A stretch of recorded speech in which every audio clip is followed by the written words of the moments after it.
Hi everyone, it's Lindey. Welcome back to my channel. Today I wanted to talk to you about the out of stock option. No idea what I'm talking about? Then stay tuned.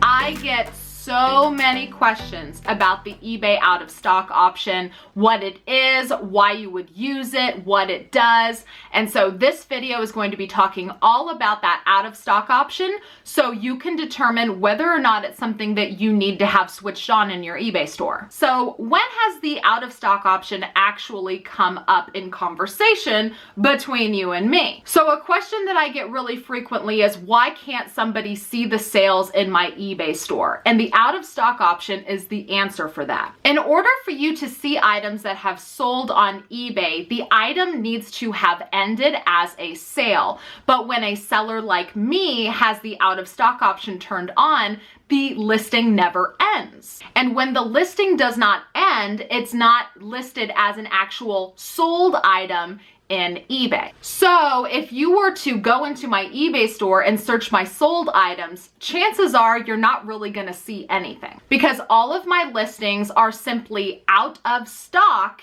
and not sold. So those are two different kinds of listings. When an item is sold, the listing has ended. When the item sells, but it's out of stock, the listing remains active. So because all of the items listed in my store are marked as in stock or out of stock, that means that when my items sell, they're simply out of stock and not sold. Are you confused yet? Because it sounds like I'm being kind of confusing. Sorry about that. So let's talk about being out of stock and why you would want to do that. The reason why I have opted to having my items go out of stock instead of sold and having a listing ended is because in the liquidation merchandise that I get and sell on eBay, a lot of the times I will get the same items over and over again.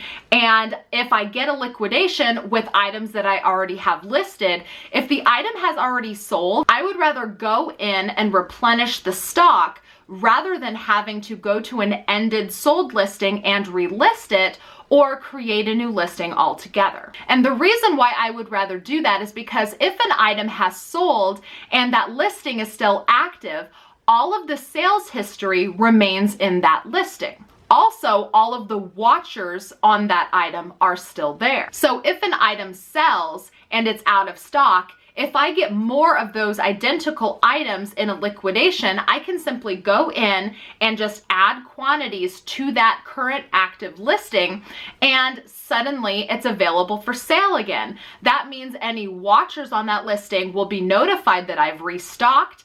And there's the sales history on that eBay listing that tells eBay it's already sold before, so it prompts eBay to want to sell it again. So the more sales history on an eBay listing, the more search optimization that listing has. Now, of course, I have no hard data to back this up. I only have my personal experience. But what I can tell you is that if I've sold one item, if I have a multiple quantity on that listing, the chances of that selling more frequently and faster increases with every sale that listing gets. So a perfect example is a listing that I had of voluminous mascara. I had about 40 in quantity on that listing. That listing was really slow going in the beginning. I would sell maybe 1 or 2 a week, but before too long, as soon as that listing gained some momentum with sales, I started selling 1 to 2 a day. And the reason for this is because that sales history on the eBay listing was telling the eBay algorithm that people liked that item enough to buy it over and over again. So that way, when somebody would search that item in eBay, my listing would show up right at the top because I've proved to eBay that people like my listing. They've bought it multiple times. So when someone would search that item, my listing would shoot to the top because I had multiple sales history on that listing. And I've seen it personally time and time again.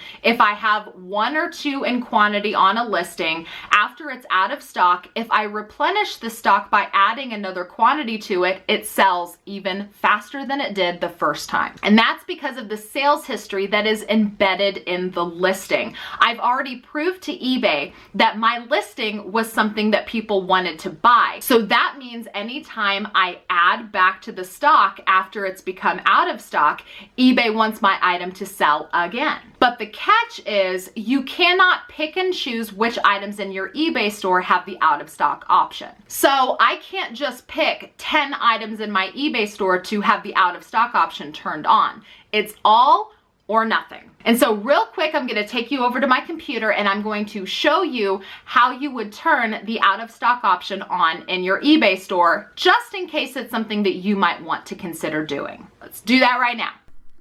All right, you guys, get ready. This is going to be extra easy. From your eBay Seller Hub, just go up to the top left corner and click on Account Settings. And then you want to go over to Site Preferences. The next page that comes up is exactly what you need. It's your site preferences, and you want to look at selling preferences. And right at the very top of that list is the out of stock option. And yeah, it really is as simple as checking or unchecking a box and clicking apply. As soon as you check that box and click apply, you're all set to go. Everything will be out of stock from here on out. So when would you want to turn on the out of stock option in your eBay store? Well, the simple answer to that is anytime you think you're going to be selling items that you're going to get more than once. So the out of stock option is probably not going to make sense if you get a lot of unique one-off items. Like if you're doing thrifted items or clothing that you probably won't get again because they're used. That in those situations, you probably wouldn't want to turn on the out of stock option. It wouldn't make sense because if you're selling unique, used, one-of-a-kind items, you're not going to get them again. So there's no sense in replenishing the stock and selling it again. But in my case, where I'm selling health and beauty products that are all brand new, they have UPCs, and I'm getting liquidated merchandise from the same companies over and over again, the likelihood that I'm going to get the same item to sell again is a lot higher than selling used or one-of-a-kind items. Another question that I've been getting is, what does it mean to replenish the stock? Because a lot of the times in my unboxings or in my YouTube videos, I might say something like, I already have this listed, so I just need to go replenish the stock. I get a lot of questions on what exactly that means. Saying something like replenishing the stock is really just a fancy way of saying edit the listing and add a quantity. That's really all it is. You just go into the listing that you already have created and you change the quantity to reflect however many that you may have now. So if I have one candle listed and I get another one in liquidation, then I'm simply going to go to this listing and I'm going to edit it, and where the quantity says 1, I'll just replace it with a 2. Or if I had a candle that has already sold and now the quantity says 0, I will just simply go to that active listing, I will click edit, and I will put a 1 where the 0 was. It's actually really handy because now you can adjust the quantities straight on your active listings page. You don't have to open up and edit the listing in order to replenish your quantities, which makes doing that process go a lot faster. Another question that I get about the out of stock option is, if your item is out of stock and you don't have it to sell, are you having to pay that insertion fee every month to keep it active? And the answer to that, unfortunately, is yes. So what happens with the out of stock option is eBay will allow that listing to remain active for up to 90 days after it has sold out. If you don't replenish the stock or change the quantity to greater than 0 in those 90 days, then eBay will end the listing for you. But during those 90 days, you do have to pay an insertion fee to keep that listing active. Now, with liquidation like I do, is it kind of a little bit of a waste of money because you don't know whether or not you're going to get that item again in liquidation?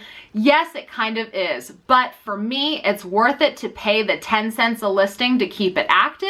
That way, if I do get more of it, that sales history is still on that listing and I'm not starting over from scratch. But do keep in mind that you can end those listings at any time. So if you know for a fact that you're never going to get something in stock again after it sells, you can go ahead and end that listing so you don't get charged an insertion fee every 30 days that it renews. But for me personally, I did that a few times thinking that I would never get those items again. And sure enough, in a liquidation, I get more. And then I'm mad at myself because I've just erased all of that sales history. I've just ended all of those watchers. And so I would just rather pay the 10 cents for every single listing to keep it active, just in case I get more. Because I've been finding that an item that has sold and has gone out of stock, whenever I do replenish that listing, that item sells even faster than it did the first couple of times. And it's because of that sales data in the listing. Also, keeping in mind that if there are watchers on that listing, if you're selling consumable items, if someone is watching that listing, that might mean that they will come and buy it from you again when they need another one. So if this is someone's favorite candle and they're watching your listing, if you're sold out but they need another candle, if you replenish that stock, that watcher will know about it and they can buy it again. So in my opinion, there are more upsides to having the out of stock option turned on than the downsides. So really, you just have to evaluate the kind of eBay business you're running to decide if having the out of stock option turned on is a benefit that you need to have. Hopefully, I have answered all of your questions when it comes to the out of stock option. If there's any that I missed, feel free to put them down in the comments below and I'll go through and look at them and try to answer them as best I can. If you like this video and videos like it, please give it a thumbs up. That way I know it and I can continue to make videos like this. Don't forget to check the video description. I will put some useful links in there. And do remember to subscribe if you'd like to see more content. And I'll see you guys with my next video. Bye-bye.